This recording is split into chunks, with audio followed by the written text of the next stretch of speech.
Washington's clear-thinking headquarters. The Morning Majority, 5 to 9 on 630 WMAL. 7:07 on WMAL. Morning Majority. Brian Eamon, Jim Pethokoukis from Reuters and CNBC in this morning. Today's achievement is a testament to the greatness of our country and the determination of the American people. What's the achievement? The achievement is the death of Osama bin Laden, killed by U.S. forces, Navy SEALs, it said, in Pakistan, about 60 miles north of Islamabad in this giant compound.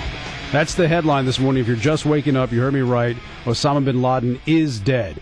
Stephen Hayes, senior writer of the Weekly Standard, joins us now on the Morning Majority. Steve, your overall reaction to getting bin Laden? Well, it certainly is quite an achievement. I mean, I think the fact that it took us nearly a decade to get him speaks, I think, directly to just how difficult the task it was. And the fact that we got him based on what appears to be a long trail of intelligence, I think, suggests that was, the human intelligence was always going to be the way that we got him, and it sounds like it ends up being exactly the way that we got him. And what was the role, if any, in Pakistan? I mean, their government has made certain claims about their role.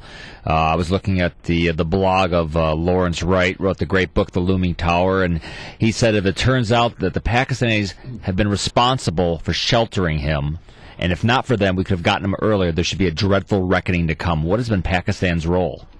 Well, I mean, given what we know already about the town and about the compound, the fact that the town was a military town, had been for decades a military town, and that the compound itself was,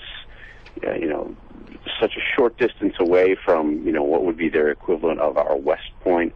The fact that it was so distinct a place, 12 to 18 foot high walls topped with barbed wire. Hard to believe that it had everything but a neon sign saying bin Laden is here.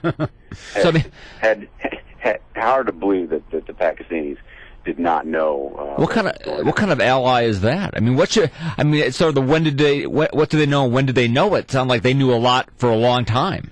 That's exactly right. I mean, I think we've known this about Pakistan for a long time. I mean, we've been having to put up with their double dealing for as long as this has really been. Steve, 9.5 years. 9.5 years we've been waiting. Yeah, on and off. I think Colin Powell said this actually early on, that they were sometimes a good partner and sometimes they weren't a partner at all. And in recent years we've been going after the Haqqani network, which is a close network affiliated with Al Qaeda, a long time run by Siraj Haqqani. They've not been very helpful there, and in fact, we believe that the ISI, Pakistan's intelligence services, has been actively helping the Haqqani network and its members. In some cases, directly helping them avoid capture or death by the United States. So we've had sort of previews of this for a long time, but it'll be pretty stunning if this is as bad as it looks on first blush. And I think Lawrence Wright is absolutely correct. I mean, I think that a serious reckoning will be coming. Now, Pakistan just a couple of weeks ago essentially said to the United States, we don't like the fact that you're in our country, especially using these Predator drones. We had a CIA guy that was essentially in custody not too long ago. Do you think people within the Pakistani army had a sense that we were getting closer to bin Laden? Were they completely caught off guard? Where do you think that comes down? It sounds, the early reports suggest that the Obama administration held this, and the intelligence community held this very close hold. I mean, literally a handful of people, or maybe a few more than that, for the past several months. We've developed the intelligence over a 4-year time period, trying to put together the names of the couriers involved. At first we had just their nom de guerre, then we had finally got a sense of their actual identity, and since last August, things have been they've been looking very carefully at this compound and exactly what it involves. So I think we've been developing this intelligence for quite some time. I don't think the Pakistanis knew much, but it's very interesting to me that the United States government is basically saying the Pakistanis did not have people at this site. Their intelligence service was not involved. And the Pakistanis are running around telling every journalist who will listen, oh, yes, we were. We were very involved. We were helpful. Yeah, perhaps inside the compound with bin Laden. Yeah. They may have been there. Did they say exactly where they were? Were they with the... An appropriate distinction. All right. But are you surprised that there were only 3 people with bin Laden, or 4 people? The firefight is reported, at least, that there were 3 guards with him, or 3 people close with him, and a woman. I mean, that doesn't seem like a lot of people inside that compound. No, I am surprised about that to a certain extent. One can assume that he would have more people just on the perimeter of the compound to prevent precisely this kind of an attack or to give you better warning. On the other hand, if you want to keep your location as secret as possible, you want it to be known by as few people as possible. So I suspect that probably explains why he was joined by so few people. What impact do you think this will have on, number one, the war on terrorism, and number 2, Afghanistan?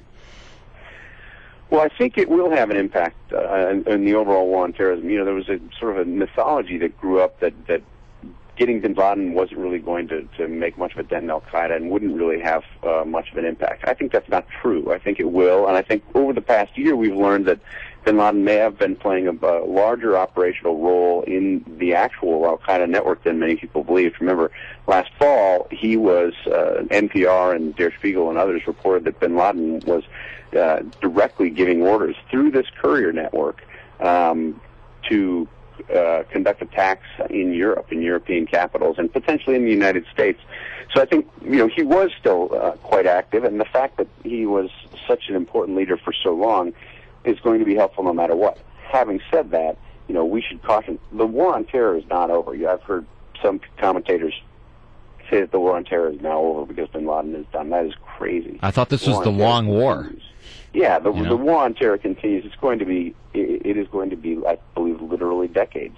And with respect to Afghanistan, getting cooperation, using this to leverage additional cooperation from Pakistan, I think will be absolutely crucial. And I believe the White House will do that. I think they're going to Pakistan now and saying, look, it's inconceivable that you didn't know about this. You had better really help us in a significant way right now, take down the rest of the al-Qaeda network, including the Haqqani network, or there's going to be hell to pay. But are you concerned, though? I mean, that's sort of, and I think you're right on that, but already just talking to people, you can sense there are a lot of folks who are, listen, we did it. We went to Afghanistan to get bin Laden. We got him.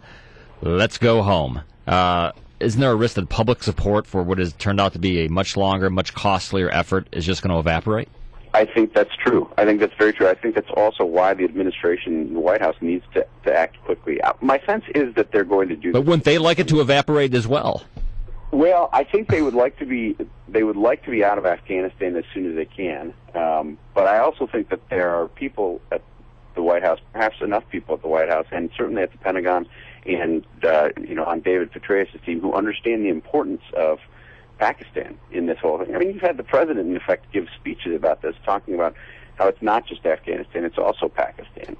And I think we're in a moment now where we can really take advantage of the fact that they seem to have been caught really double-dealing in a significant way among the most important moments of this 10-year war. And I think we should be going to them and saying, look, we know Mullah Omar is in Quetta. We know that you know Mullah Omar is in Quetta, and we believe you know exactly where he is. Take us to him today. I mean, you can make those kind of demands, I think, given the pickle that Pakistan is in. So this capture, we essentially have more leverage now with Pakistan. I think we do. I think there's no question that we do. If it's as bad as it appears, and I think there's very little reason to believe that elements of the Pakistani military and the ISI, their intelligence services, did in fact know that bin Laden was where he was. All right, Steve, always great to talk to you anytime, but especially on this day. We